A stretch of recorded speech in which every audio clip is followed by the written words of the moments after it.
नमस्कार, मी सुमित. तुम्ही पाहता एलएस मराठी. दुपारच्या बातम्यांमध्ये आपलं स्वागत. छत्रपती संभाजीनगरमध्ये रेल्वे स्थानकाच्या बोर्डवर उर्दूमध्ये नाव नसल्यानं काही संघटनांनी आक्षेप घेतलाय. यासाठी उद्या रेल्वे स्थानकावर रेल रोको आंदोलन करण्याचा इशारा देण्यात आलाय. एसडीपीआय संघटनेकडनं हा इशारा देण्यात आलाय. नांदेडमध्ये महापालिका निवडणुकीसाठी शिंदेच्या शिवसेनेचे आमदार बालाजी कल्याणकर यांनी स्वबळावर निवडणूक लढवण्याचे संकेत दिले आहेत. नांदेड महानगरपालिकेवर 100% भगवा फडकणार असा विश्वास त्यांनी व्यक्त केलाय. कार्यकर्त्यांनी कामाला लागावे अशा सूचनाही त्यांनी दिल्यात. काँग्रेस नेते विजय वडेट्टीवार यांनी सरकारवर निशाणा साधलाय.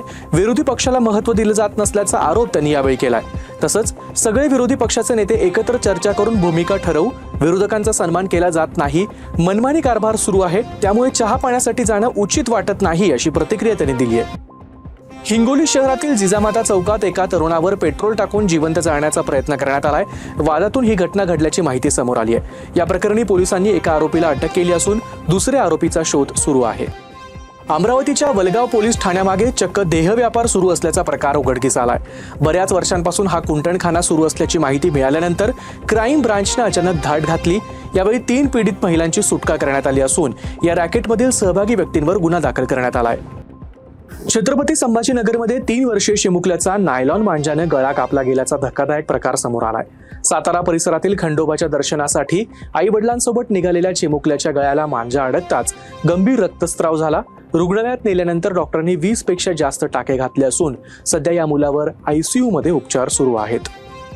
एखाद्या सिनेमातील दृश्याला शोभेल अशी थरारक आणि खळबळजनक घटना भंडारा जिल्ह्यात घडली आहे. कोड माइंडनं विद्यार्थ्याच्या हत्येचा सुनियोजित कट रचण्यात आला. पुरावा उरणार नाही यासाठी सर्वप्रथम सैनिकी विद्यालयातील CCTV कॅमेऱ्याचे कनेक्शन तोडण्यात आलं.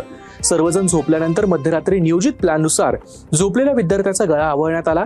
उशीने तोंड दाबण्यात आलं आणि त्यानंतर कंपोस्ट बॉक्समधील डिवायडरनं डोक्यावर आणि शरीरावर गंभीर वार करून मारण्याचा प्रयत्न करण्यात आला.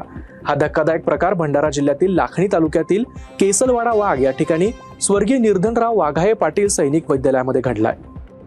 जालन्याच्या अंबड आणि घनसांगवीमध्ये नैसर्गिक अनुदान घोटाळ्यातील तलाठी आणि कोतवालास अटक करण्यात आली आहे. या प्रकरणी दोन्ही आरोपींना 4 दिवसांची पोलीस कोठडी देण्यात आली आहे. आर्थिक गुन्हे शाखेनं ही कारवाई केली आहे. कोल्हापूरमध्ये काँग्रेसला पुन्हा जोरदार धक्का बसलाय. माजी महापौर सई खराडे, शिवतेज खराडे आणि इंद्रजित आडगुळे यांचा शिंदेच्या शिवसेनेत जाहीर प्रवेश झालाय. उपमुख्यमंत्री एकनाथ शिंदे यांच्या उपस्थितीमध्ये पक्षप्रवेश पार पडला. श्री क्षेत्र गणपतीपुळेला भाविकांची मोठ्या प्रमाणावरती गर्दी पाहायला मिळाली आहे. संकष्टी चतुर्थी असल्यामुळे विविध भागातून भाविक बाप्पाच्या दर्शनासाठी आले. तसंच बाप्पाचं दर्शन घेतल्यानंतर समुद्रावर जाऊन आनंद घेताना सुद्धा भाविक दिसत आहेत. या होत्या आत्ताच्या महत्त्वाच्या बातम्या. बघत रहा एलएस मराठी.